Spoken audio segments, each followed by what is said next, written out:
Welcome to Vegas Circle with Pocky and Chris. And today, joining the circle with us, we're excited to have founder and CEO of Skylab Apps, Mr. Dean Gray. He's working with a bunch of different businesses. We're currently with a program right now with Amazon. They've got an app called Do Your Part that's making some waves right now with all the coronavirus things happening. So, man, appreciate you joining the circle, Dean, man. Appreciate your time. No worries. How are you doing today? Doing great. Good to see both of you. Awesome, brother. Yeah.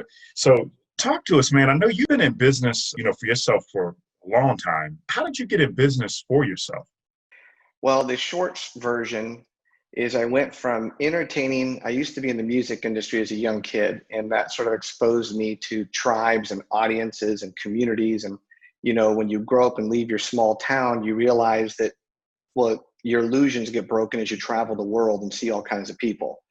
And when that happened, it exposed me to personal development and coaching and network marketing back then. And then I realized, wait a minute, I now am familiar with what it's like to meet people of all different cultures, communities. So I was thrown into pattern recognition and really grasping the concept that when you perform in one country one day and then you go to the next country, if you're not arrogant, you're really scared on stage. You don't think, wait a minute, this is a bunch of Chinese people versus a bunch of people that are now in Japan versus a bunch of Australians. I mean, you think they're all going to like what you're doing, but when you're sitting there, you're scared. You're like, whoa, this is real culture, right? Yeah. So I was in my early 20s. I went from being scared constantly as I was getting thrown around stage after stage after stage to suddenly it hit me, wait a minute, I'm the only one traveling like this compared to most people.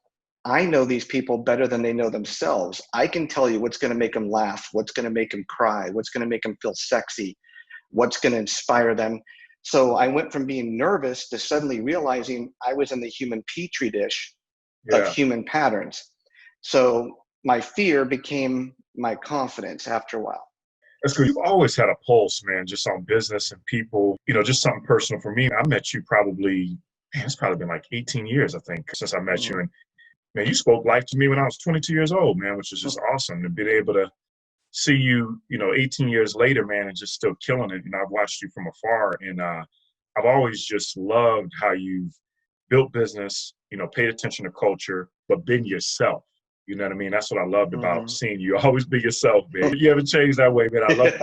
Love it. Love it. Well, and that goes into your question is, I think it was very grounding for me as a young man was international travel. First of all, Mother Nature is extremely humbling. I find most arrogant people are people who just either haven't traveled or they're so insulated from Mother Nature. If you surf or live in the mountains or ride horses, Mother Nature will just smack you and there's no room for arrogance. So, it sure will. So it made me be confident, as you mentioned, with just being comfortable in my own skin. And so I went from entertaining to educating was my next career, which is where I think you and I connected first. And then I was using that experience to teach actors, singers, models, people of influence. How do I turn my personality into a brand? What do I do with this little following that I've captured? And that was way back when no one knew what to do with it. Social media was just coming out. And then it went from traveling with a jet strapped to my rear end in 18 countries, flying around the world. Now I realized I was doing all these incredible keynotes on being a futurist. And people were asking, well, Dean, that's great, but all these trends you're talking about, do you have a solution to get ahead of them, to get yourself in position? And my answer was, oh no, I'm just noticing it. And they were like, well, that's great and all, but that's like, you need to buy houses. How do you do it? No clue. So basically I got thrown into, well, as we're all building these communities, these tribes, everything's tribal, I found out, whether it's religion, sports, organizations, culture, that everyone was building these communities as an actor, as a singer, as an influencer, as a brand. And we're all working hard to train, track, and reward our communities. But when we went to sell them, we weren't getting paid as much as these ridiculous little apps were that were suddenly growing fake squash with Angry Birds or SimCity or Candy Crush. So as we're all working hard to build our companies, this little thing was sneaking up behind us. And that little thing was, a dumb little app is worth $1 billion, and they would grow by 20 million people in the 2 years. So the old, if you can't beat them, join them concept.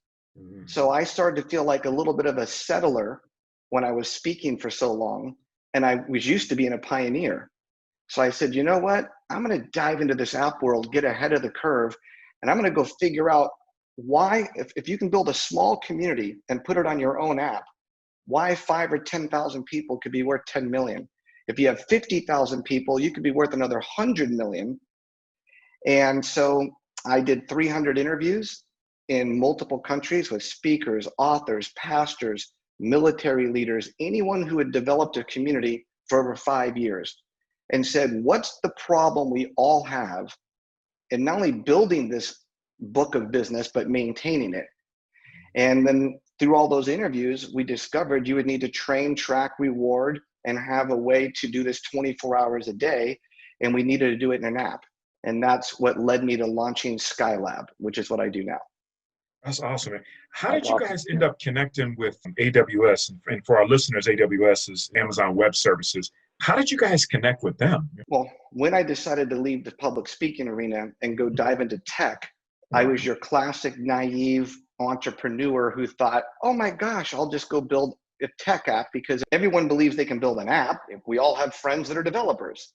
Yeah. Well, then you first realize what tech hell is and how all your friends are liars. And then I realized that unfortunately, tech today is confusing because when people think of an app, they think of WhatsApp.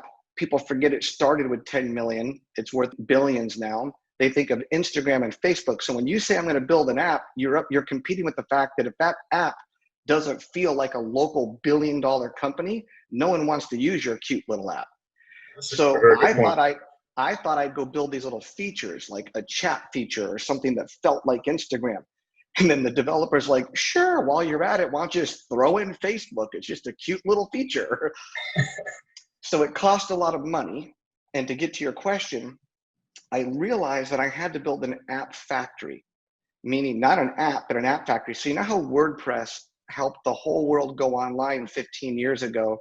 When the world realized they had to go online, everyone had to go get a web developer, and WordPress and Wix and Squarespace came out and said, forget that. We need a simple template to make it easy.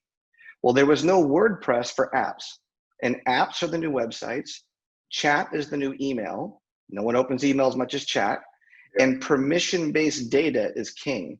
And if you scrape data from people while they're at a party, and going on social media is like being at a party. And if you capture their behaviors and don't tell them what you're doing, everyone's in trouble. But if you join an app where you're literally joining a surfing app, or I love vampire app, or I love Boy Scouts, whatever it is, if you join an affinity group and you're telling people what you're doing, that is permission-based data, which is gold today. It's the future. So I had to go build the ability to now I can launch a $20 million platform in 24 hours with everything to grow a community. So where we hooked up with Amazon was when a situation hit like COVID-19, the whole world was saying, hey, everybody, the government's doing this, but we need you to stay home. And remember when you watched all the nurses and doctors online saying, please do your part. We can't handle it. The power, you need to stay home. Well, there was no app to shape those behaviors, reward them, because if people are staying home and they're proving they're washing their hands, social distancing, make it fun, take pictures, do what you're doing, we can recognize the hero in all of us. Well, we have the ability to have a rapid response app where we could launch an entire $20 million app in 24 hours specific to COVID, and then donate it to the government or a governor and say, here, take it. And guess what? You could use it for Hurricane Katrina. You could use it for anything because you get to shape the behaviors, reward people, and educate people. It's just normally that takes a lot of time to get off the ground. So we have the technology. And then one of my partners is the co-founder of AWS, Rob Frederick, who now owns a large AI company called Circle out of Seattle. And we said, we donate this, but I'll donate it, but I don't want to get crushed with the server fees, the cost. So we contacted Amazon and they were able to give us credits to say, yes, this is a good thing for the world. We'll cover the server with credits. You cover the technology. And that was the combination. I love your mindset. Love having you on because you and Chris have got that same mindset of like, figure out the solution and make sure it's not going to kill the capital. So Right. I knew as soon as I wanted to have you, I told Chris, he's like, man, done deal. Let's go. Yeah, no, that's awesome. It's really great to see the fact that you built this platform for them to utilize. So the government, once COVID-19 becomes, done or whatever the circumstance happens, they can then roll this into different emergency response that easily. Like it's really that simple just to roll it out to a new natural disaster or new disaster in general. That's exactly right. And if you think about it, well, you might not be familiar, but if you go to skylab.world, which is our website, we've been doing this for affinity groups. So we launched one for, say, the cheerleading industry. And because I'm not an app developer, I'm too scared to do that. When you do an app, that's like building an app and you throw it into the app world and you hope somebody likes it. Who knows? Most people can't get 5,000 people to download an app, just so you know, right? Yeah. I don't do that. What I do is say, do you have an existing affinity group? Like I love puppy dogs or, or promise keepers or a certain organization. And then I give you a platform for an existing group that already exists. Well, then, it's a win-win. Yeah. So that's where I was smart enough to stay ahead of it. But because we did something for cheerleading for a bunch of kids, we launched something for cheerleaders around the world because it's an affinity that's never going to go away. There'll always be cheerleaders. But here's what you guys will like. We used our behavioral science to say, well, let's, in addition to having kids just take a selfie of being cute with a duck face selfie or their body parts, what if we could get them to do the things in life that mattered, that make them better adults, if we gave them the same instant gratification and recognition they get from Instagram? So we broke up the behaviors in 3 parts. Be a better athlete. It tracks, all the things you're supposed to do from your coach. Be a better human. This is where we pulled in our personal development background. Read in the morning. Give your mom a compliment. Do your chores. Make your bed. Things that your parents are going, oh, thank you for getting our kids. And then the third one was take your eyes off yourself and do something outside of yourself to make the world a better place. Don't be a mean girl. Stop a bully. Make a friend outside of your circle. As simple as it sounds, those 3 little buttons, be a better athlete, be a better human, make the world a better place. It was a case study. We didn't know. But we made it so addictive that it feels just like Instagram. We've got kids on there now, over 40,000 kids, over 100 gyms every day that are on there. And here's what they're doing. They've got streaks now of 400 and 500 days of never missing a day on the app because they're addicted to getting rewarded and badges for doing the things that really matter. So we'd already proven that with children. Then I did it with like special forces. Then I did it with baby boomers. So when it came to COVID-19, we were like, well, we already shape and reward behaviors. We just need to change them to the COVID-19 behaviors, if that helps. That's huge. You know what? You hit on so many keys, which is awesome. I mean, one of the things I just want to point out that it's so awesome that you're doing something positive that people can be addicted to, because the endorphins, I mean, everybody knows the likes, and I know Instagram and Facebook, they're doing, different things in different countries where they're removing the likes and things along those lines. But people are addicted to that, seeing how many likes they get. It's awesome that you're doing following the streak of people from 200 to 400 to 500, that they're getting those endorphin kicks off doing something positive. That's how you change worlds, change the world when you do something like that. Well, thank you. I love it. Thank you. One of the things that we learned is in the evolution of behavior modification, there's what we call modeling, which Tony Robbins talks a lot about, and people learn it's by watching other people. But you can't watch other people if they're not within your proximity. So so modeling is limited by location. The next one was by crowdsourcing, which is what you see on Instagram, and then the instant likes. Sure. So, and then gamification is a term that's really tricky. Gamification are all these little tactics that are very addictive that people do to you without you knowing that they're being done. Okay. But when you leap beyond gamification, what we invented is called VRS. And one of the proudest moments was the CTO of Amazon Web Services, one of the most coveted CTOs of our generation, quoted Skylab in his recent keynote and quoted VRS. That's and awesome. Because VRS stands for Value Reinforcement Systems, which means every community has a certain set of values or behaviors that they want to shape, reinforce. Like, what are your people doing that you want to keep them doing? And what are your people not doing that you want them to do?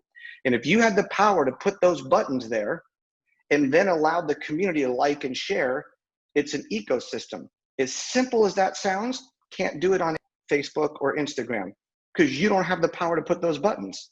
Yeah. So now, of course, with my background that you know from some of the organizations you and I were a part of, we had our 8 core steps. Mm-hmm. Well, you know, when someone reads a book at 10 o'clock at night, who notices? No one. Nobody at all, yeah. Right. So here's what I wanted. If you're trying to make a change in your life, you often sometimes feel alone or separated. And so my line is this: often in today's world, it's the limelight that we're programmed to seek, as if it's the only light that matters. But the reality is, it's what we often do in the dark that matters, and it's character, gratification, you know, it's acts of sacrifice and courage and hard work. Well, how do we shine the light on those behaviors that you do in the dark that are really separating you from the crowd, but no one knows?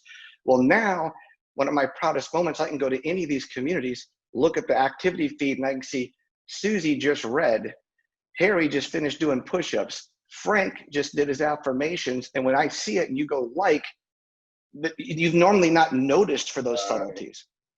So That's that helps. huge, Dean. That's absolutely huge. Yeah, it's extremely interesting because you see so many different applications that it can be used for, and immediately the one that comes to mind is like education. You know, inputting this type of app into a school system to encourage the kids to be more productive and accomplish things at school. So I know for me, one of the biggest things where, like you mentioned, if I'm at home and I'm trying to do something, there's nobody there watching. There's no reward to it. I don't feel that as a kid in school.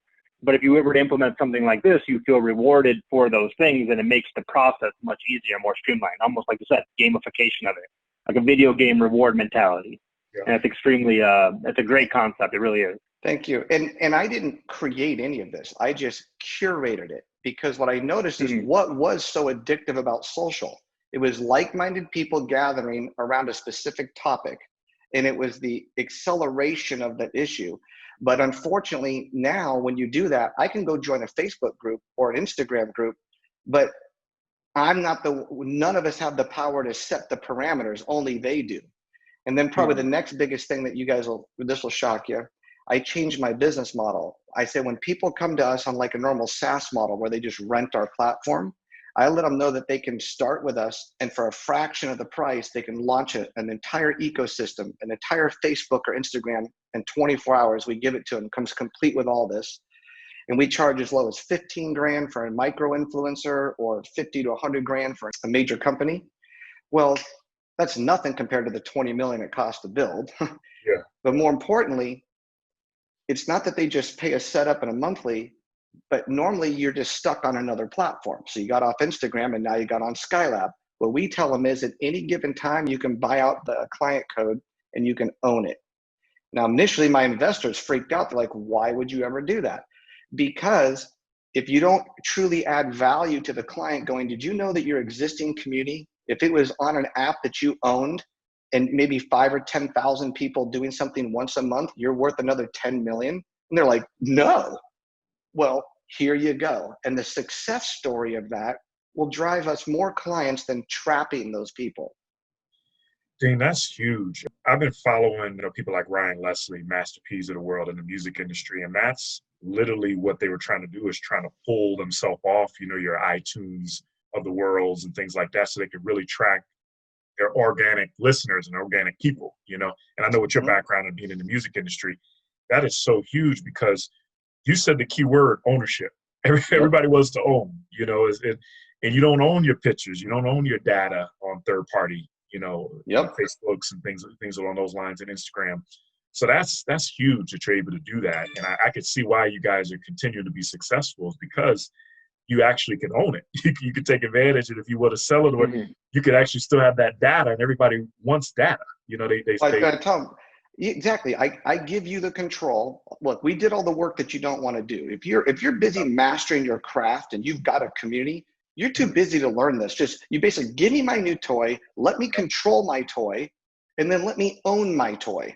I keep it pretty simple, right? And then if something technically goes wrong, you guys fix it. I'm busy doing what I do. Yeah. And because that's what I wish someone would have had for me. Because when I sold the organization that I was in network marketing, I made X amount of dollars, but because I didn't own my platform, I didn't make 400 million. So for the second time in my life, whether it's through music, best analogy I can give you, it's like a young artist who's just happy they're making their first couple $1 million and they're on tour and they're famous. And then you realize you don't own the label. Well, and the other mistake is when people try to do these things for education, is they're just boring compared to social. So if you don't really keep up to, look, this has to feel like Instagram and Facebook. If it feels like that, it's just a new delivery system, a Trojan horse, where you now can educate people. So it has to feel like WhatsApp. Our model is this in our apps. They have to talk to you with the chat feature that's like WhatsApp. Talk to me, follow me, YouTube channels, do what I tell you, behavior tracking and Instagram walls, and then go through some sort of learning management system that feels like iTunes and Netflix. Because you don't need to convince me to buy your next course when I'm watching Vampire Diaries. It's right there, season 1, season 2. That's right? true, yeah. So, binge watching, people are binge watching and everything on this, being quarantined. Right, yeah. And so you have all these internet marketers that are still trying to market to me, which is pushing, versus Hollywood is much better at pulling.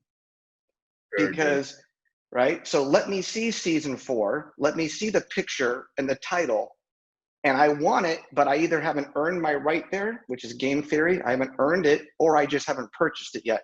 So all I really did is I just brought a ton of talented people and I said, look, man, if we could do it all over, and then they convinced me if I go live in tech hell, they'd be my customers. And I said, you guys better, I will hunt you down if you don't use this. That's awesome. Oh, that's awesome, man. And you touched on a little bit too. What do you feel about just the voice technology and just, obviously, Amazon's got, Alexa, and, Apple's got Siri. What do you think voice is going to do in the next probably 5-10 years, especially what you guys do with apps, like, talking over stuff? And I know you're big on saving time, Mm-hmm. Well, first, I would say I don't feel qualified on this topic, but I think one of my business partners, Rob, would be much more qualified. That's his space. He was actually heavily involved in Alexa and other things. So he's someone you should have on for sure, Rob Frederick. For me, simple, the more I can voice to text, the more I can determine things, the easier, even with getting people to stop texting in their cars, because if you can talk, you're not having to look down. Yeah. I know that I had to break myself in a habit to where technology actually got ahead of our human habit. I mean, you literally can just hit the microphone and read and talk, and it really does work. Just those of us over 30 don't trust it. So no, you're right, man. It saves you time talking. When you got a thought, talking to your notes. I do that a lot because you can't, you don't want to forget it. So you're 100% right. 100% right. And for those of us who don't know how to spell on a personal level, I love it because it spells things for me. That's me all day. I'm worth spelling, so that's good stuff. What would you say your biggest accomplishment would be today? I would say there were 3 things in my journey so far. It went from entertaining people to educating people to now equipping people with technology. And I would say my biggest accomplishment was the courage to leap in a new industry those 3 times, and the grit to survive it. And then the ability to laugh at myself because there's so, when you're busy mastering something, you have to be lighthearted because you're too busy kicking your own butt all day, or other people. So very true. Right? So I would just say that it's more of the thing that we almost take for granted. There was some TikTok video going around recently that everybody's mimicking. You probably know who they're mimicking. I don't know who it is, but it's all these cute girls are doing it. I'd just like to thank me for being me, for believing in me. Have you seen that one yet? I haven't seen it, man. My kids on TikTok, but I'm not watching it. That's funny. It's basically, Yeah. it's as if someone's winning an award, and instead of thanking their mother and Oh, the you know what? I producer, did see that. I'm sorry. Yeah, I know they're exactly. thanking I was themselves, going to say, right? Foxy Yes. definitely seen that. Yeah, I've seen that before, 100%. But and honestly, I would say the most thing I'm proud of was that I was willing to have the courage to do it, just like you, because you know, you've had multiple careers. What you guys are doing right now, Yeah. you know, why did you think you could? Just the fact, why did you think you could do it, has separated you from everybody. And the fact you did it, I think most people put vision boards out on what they want to be in the future. But I think sometimes you got to have a vision board of what you did in the last 20 years and recognize all the things that you lived in a different country. Have you ever started a business? Have you ever done a personal development? Have you ever started a podcast? Have you ever done a video? Every time you do those, you've now left thousands of people behind. You've gone from the 50% to the 10% to the 4%, because none of us want to feel arrogant. But the reality is you're in a very small percentage with what you guys are doing right now. It's hard to remember how rare you are. That's huge what you just said. Yeah. And it's so funny because we've been networking. I mean, that's why Chris and I started this. We were supposed to start this 5-6 years ago now. And then we eventually started it in July 2018 is when we really started going. We wanted to, you know, give people that culture and give them a different perspective of business, you know what I mean? And then put Vegas on the map. You know what I mean? You always got your Chicagos, your New Yorks, and LAs. You know, I'm from Chicago and Chris is really from Detroit. And it's great to be able to give people a platform like yourself that are making waves behind the scenes, and they're not getting the shine that I, you know, think that they deserve, you know, for sure. But there's just so much going on. I mean, you hit on something which is just definitely true. There's a small percentage that are doing it, and you just got to throw yourself out there and do it. You know what I mean? But I like the concept of what you guys are doing on tracking you doing it, which is pretty cool. Like we've had athletes come on. I mean, we've had, you know, anywhere from, you know, NFL players to NBA players to musicians to business people. And it's so funny. All of them bust their butt. You know, you always hear the riddle. They all bust their butt, but it's not shown. I love what you were saying. And that's from me traveling. Honestly, my genesis story is from being fortunate to be in so many countries and meet so many people.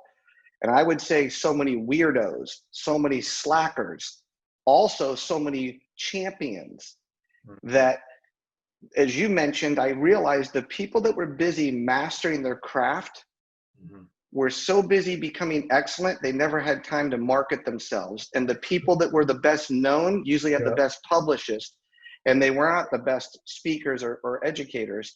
So I thought, wow, how do I shine the light on the invisible people, let alone not just the athlete, but the athlete's spouse who's handling everything behind the scenes, or the athlete's children. And because I'll tell you this, there was a young little cheerleader, I can't say her name because I don't have her permission, but her streaks on the cheer app were showing up, and she was working out, doing her homework, giving her mom compliments for like 300-400 days in a row. And a very famous athlete just happened to see the app and went, wait a minute, you're kidding me, right? My professional athletes can't prove that. When I go to Hawaii, I'm going to go knock on her door and say hello. You've got to be kidding me. Because when you see someone in the grind, a champion will smell that and they want to say hi. But you got to have that X-ray vision. Yeah. And you got to be ready too, man. You got to be ready for that opportunity too, man, when it comes, you know, for sure.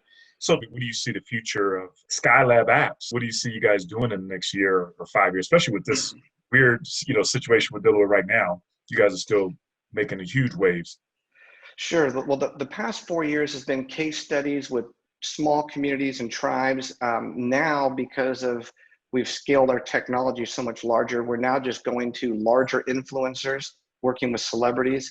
But now we're working with governments and cities. And what I didn't realize is when you help an individual, when you give an individual things to do, when you track it and reward them, because only what gets measured can be improved. That's called personal development. When you do it for a community, it's called a movement.